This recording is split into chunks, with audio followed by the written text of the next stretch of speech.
जी sir, ये जो आज आपने ड्राइव चलाई इसके बारे में क्या कहना चाहेंगे आप?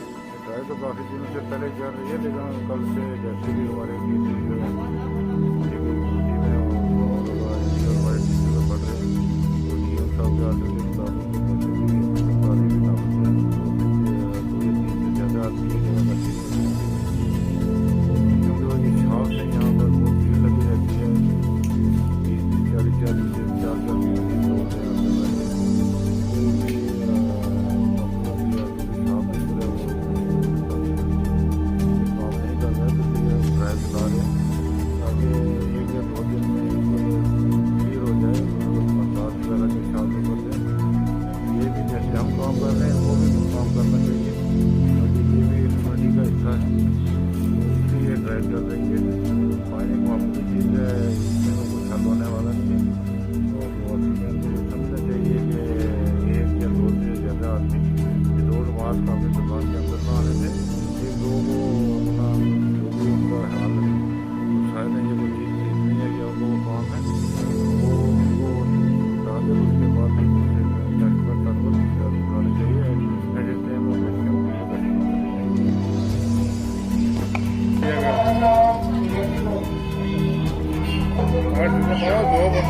भेजो 2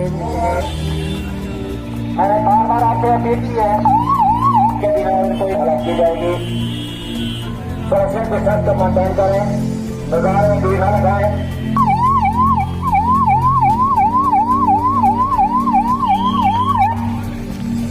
डिस्टेंस को मेंटेन करें, बिना मास्क के बाजार में न घूमें। 45 साल से ऊपर तमाम लोग अपनी कोविड वैक्सीन करवाएं और जिन्होंने कोविड वैक्सीन नहीं करवाई है फौरन कोविड वैक्सीन करवा लें और अपनी रिपोर्ट अपने साथ रखें। अगर कोई व्यक्ति 45 साल से ऊपर